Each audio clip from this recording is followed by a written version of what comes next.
আসসালামু আলাইকুম। ওয়ালাইকুম আসসালাম। ভাই ভালো আছেন? জি আলহামদুলিল্লাহ। আপনার নামটা জানি কি? মোহাম্মদ রহমাতুল্লাহ শেখ। মোহাম্মদ রহমতুল্লাহ শেখ। সুন্দর একটা নাম, রহমতুল্লাহ শেখ।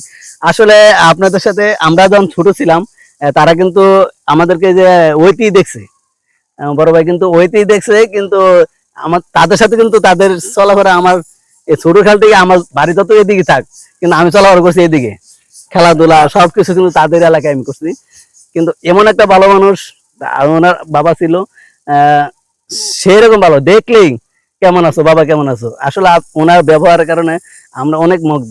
ঠিক আছে, তো সবাই ওনার বাবার জন্য দোয়া করবেন, আর আমার মার জন্য দোয়া করবেন, কারণ তারা আসলে অনেক কিছু করে গেছে মানুষের শিক্ষণীয়, যেটা দেখলে মানুষ মনে করেন সমাজের একটা বন্ধুত্ব, একটা সিস্টেম সেটা বোঝাই গেছে। আর যে ধান ক্ষেত্র দেখতেছেন আমাদের রহমতুল্লাহ ভাইয়ের নিজে হাতে এটা উনি চর্চা করতেছে। ঠিক আছে, এখন রহমতুল্লাহ ভাইয়ের কাছে শিখবো যে এই যে ধান এখন কতক্ষণ সময় লাগবে, বা এই যে একটা অরিজিনাল ধান আমরা দেখতে পাচ্ছি, হ্যাঁ, এটা যখন বড় হবে আমরা এটা এই মারাই দিয়া তারপরে ধান চাষ করে ভাত খাবো। ঠিক আছে, তো এটার কিছু আমাদের রহমতুল্লাহ ভাই বলো যে আসলে করতে কেমন কষ্ট, কেমন কি, আর এটা ইয়াটা কেমন। এটা আমরা করি, আমাদের লাগে এটা ভালো, কারণ নিজে কইরা আমরা নিজে খাইতাছি। এটা কোনো ফরমালিন নাই, অন্য কোনো কীটনাশক বেশি কোনো কিছু দেওয়া না। এই স্বাভাবিক মতো আমাদের খাইয়াম এই পরিমাণে এটা আমাদের সার প্রয়োগ করছি। এবারে গোবর সার, গরুর লেদা যেটা নিয়ে গোবর জৈব সার বলি, এটা অন্য গাড়ি বই অন্য ক্ষেত্রের মধ্যে দিছি। এইটা দিলে সারটা একটু কম লাগে। মোটামুটি ধরনের এই আলহামদুলিল্লাহ ফসল ভালোই হয়েছে। এটা হইলো 100 ধান 100।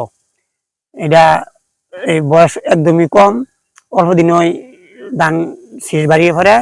এবার যেই জায়গাতে অনেক আপাতত আছে, মনে হয় যে ধানের ফুলটা ভিতরে গেলে ধানটা একটু আলবো, আনলে শতকরা 80% ধান লাল হইলে, লেচুর রং বা কাঁঠালের রং হইলে আমরা ধানটা কাটা ফেলাই। এমনি একটু বয় আছে, শিল তুফান যদি একটু এই হয়, ধানটা শিল পরে, শিলা বৃষ্টি পরে ধানের একটু ক্ষতি হয়।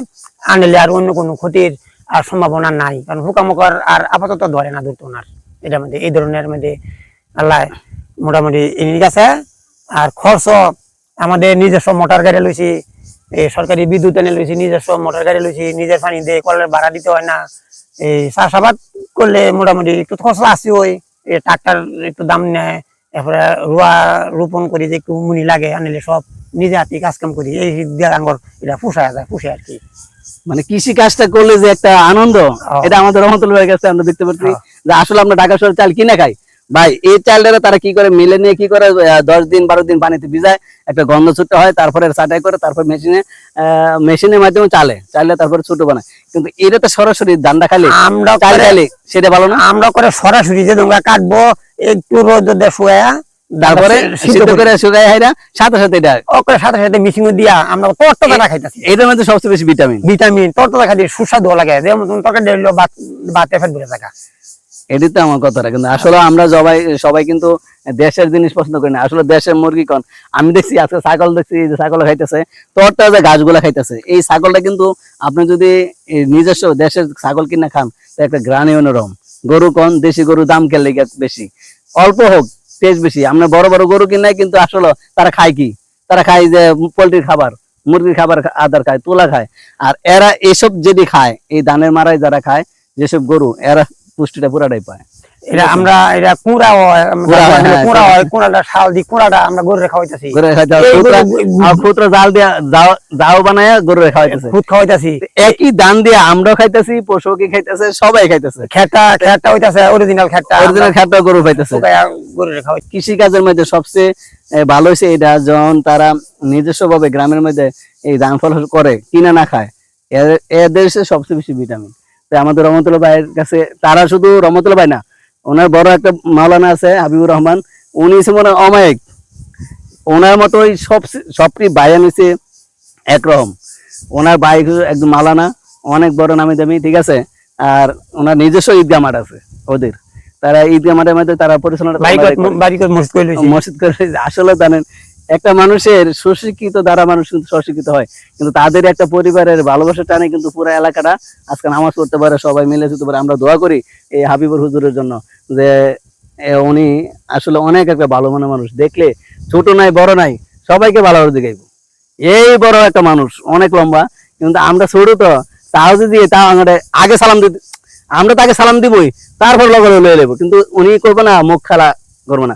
ওনার কথাতেই বুঝতে পারছেন আসলে ওরা অনেক ভালো মানুষ, আমার সবচেয়ে প্রিয় মানুষ। তাদের সাথে আমি থাকি, ছোট থেকে বড় হয়েছি, কিন্তু আজকে 20-25 বছর ধরে ঢাকায় থাকতেছি, এদের সাথে চলান মানে দেখা সাক্ষাৎ হয় না। উনি কাজে আসছে, এই যে ওনার সাথে দেখা হয়েছে, আমি এখনো কাজ করতেছি, এই জন্য দেখা হয়েছে। তাই আমি ওনাকে বললাম যে আসলে ধানটা যারা করছেন আর কতদিন সময় লাগবে, তো উনি বলছে যে মাস 1.5 লাগতে পারে, কারণ এটা যখন এটা লাল হবে, সোনালী কালার হবে, ধানটা আলবে, তখন কিন্তু এটা কাটার সময়টা হবে। যাক, আপনাকে অনেক ধন্যবাদ। আর আপনারা দোয়া করবেন আমার রহমতুল্লাহ ভাইয়ের জন্য। আপনাকে ধন্যবাদ, আমাকে সবাই দোয়া করবেন, আমি যেন বাইরের জন্য আরো সুস্থ থাকে, হ্যাঁ, হ্যাঁ, সুস্থ থাকে, আর ওনার উসিলা যেন আমরা পাই। ঠিক আছে, আসসালামু আসসালামু আলাইকুম। আলাইকুম।